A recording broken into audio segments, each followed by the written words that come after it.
Good morning, student. We have read chapter number 10 conjunction in previous class. Previous class में हमने chapter number 10 conjunction read किया था. आज हम उसी chapter को continue करने जा रहे हैं. तो let's start. Question number 1 से start करेंगे. In the sentence below, identify where since is used to talk about time and where it is used to give a reason. अब जहाँ पर since का use टाइम बताने के लिए हुआ है और जहाँ पर रीज़न बताने के लिए हुआ है वो हमें बताना है. तो write T for time and R for reason in the space provided. तो जहाँ पर टाइम के लिए हुआ है वहाँ पे टी लिखना है और जहाँ पे रीज़न के लिए हुआ है वहाँ पे आपको आर लिखना है. तो स्टार्ट करते A1. A thought of visiting you since you were alone at home. तो क्या हो रहा है, रीज़न बता रहे हैं क्योंकि वो अकेला था इसलिए मैंने सोचा कि मैं तुम्हारे पास आ जाऊँ. तो वो क्या है, रीज़न है. तो आर लिखिए. We have been working on this project all day since we have to submit it tonight. तो उसने भी रीज़न बताया यानी कारण बताया है. तो कारण बता रहा है तो रीज़न के लिए आर लिखिए. अगर टाइम बताता है तो टी लिखेंगे.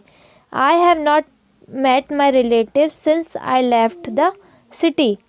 यानी उसने क्या बता रहा है, इसमें टाइम बता रहा है क्योंकि वो अपने रिलेटिव से तब से नहीं मिला है जब से उसने उस सिटी को छोड़ा है. तो उसने टाइम ड्यूरेशन बताया है. Asif's father bought him a new book since he loves to read. तो इसमें भी क्या है, आसिफ के फादर ने नई बुक क्यों लाए, क्योंकि he loves to read, क्योंकि रीज़न बताया. तो इसमें भी आपको आर लिखना है. Ravindra will be back in the team since he is practicing very hard. तो इसमें भी रीज़न बता जा रहा है इसीलिए आपको यहाँ पर आर मेंशन करना है. Kiara joined karate classes since last December. तो इसमें भी क्या बता रहे हैं, सिंस लास्ट दिसंबर यानी टाइम ड्यूरेशन बताया जा रहा है इसीलिए यहाँ पर आपको टी मेंशन करना है. नाउ आगे पढ़ते हैं.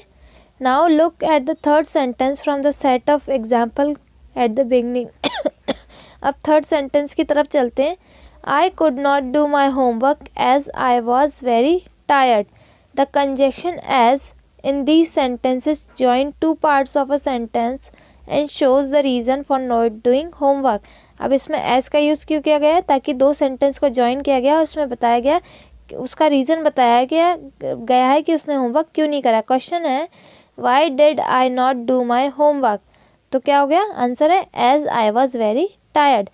So as is also used to show an event that happens while something as is happening. अब एस का यूज़ इवेंट को शो करने के लिए भी होता है. जब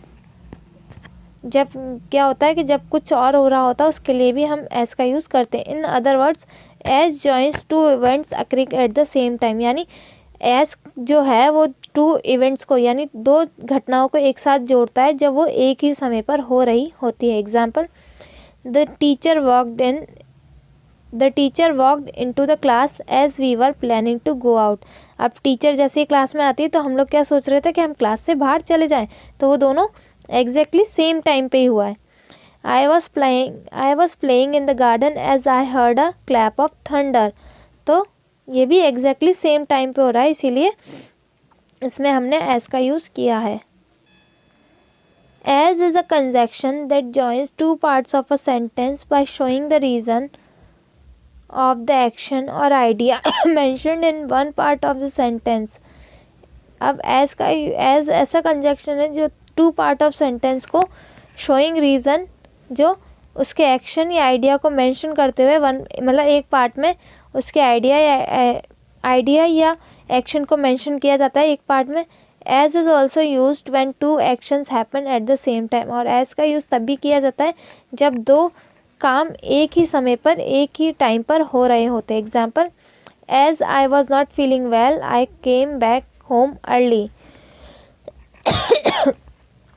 आई saw a thief climbing over our wall as I peeped out of the window.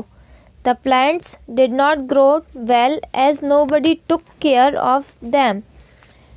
So student, now question number 2 देखिए.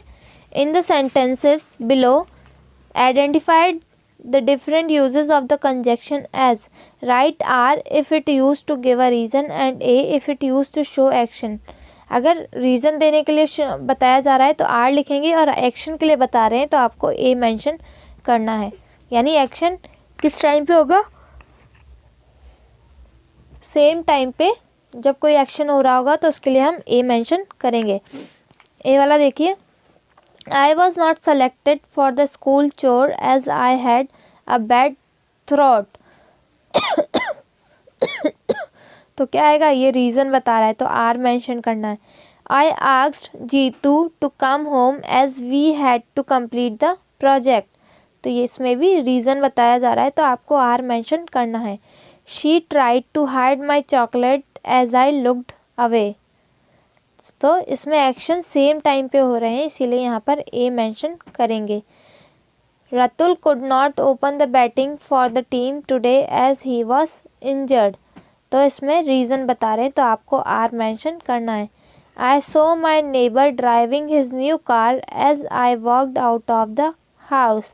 तो इसमें भी एक्शन हो रहा है। Jason fell down from his cycle as the road was muddy. तो इसमें भी रीज़न बता रहे हैं इसीलिए आपको आर ही मेंशन करना है। Now look at the last sentence from the first set of example. अब लास्ट सेंटेंस का देखते हैं जो एग्जाम्पल्स हमने लिया है। This box is very heavy so I cannot carry out. In this sentence the conjunction show the conjunction so tell us about the result of the condition mentioned in the first part of the sentence। अब जो conjunction so है वो हमें result बताता है condition पे कि जो कुछ भी हो चुका है उसके बारे में बताता है, उसका परिणाम बताता है। क्वेश्चन है what is the result of the box being heavy. अब वो बॉक्स का हैवी होने का कारण क्या है, अब वो बॉक्स हैवी है तो उसका रिजल्ट क्या है, आई कैनॉट कैरी इट, कि मैं उसे ले जा नहीं सकता हूँ, वो उसका रिजल्ट है। सो स्टूडेंट नाउ आगे देखते हैं। So is a conjunction that joins two sentence by showing the result और इफेक्ट ऑफ द एक्शन और condition mention in one part of the sentence. So ऐसे कंजक्शन है जो two parts of the sentence को sentence को join करता है, जिसमें से एक तो रिजल्ट होता है और एक इफेक्ट होता है उस एक्शन या कंडीशन का जो एक पार्ट में सेंटेंस में मेंशन होता है। Example, I was tired so I slept early. मैं थका हुआ था इसीलिए जल्दी सो गया।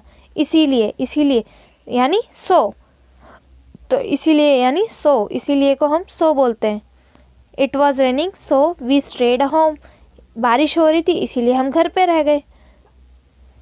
The flight got cancel so my father came back home. यात्रा रद्द हो गई तो पिताजी, इसीलिए पिताजी घर पर आ गए। तो जो यहाँ पर भी किसी रीज़न का रिज़ल्ट बताया जाए उसको हम वहाँ पर हम सो का यूज़ करते हैं। So student please read the chapter once again and try to understand it. Thank you. Have a good day. In next class, we will continue the exercises of this chapter. Have a good day, students.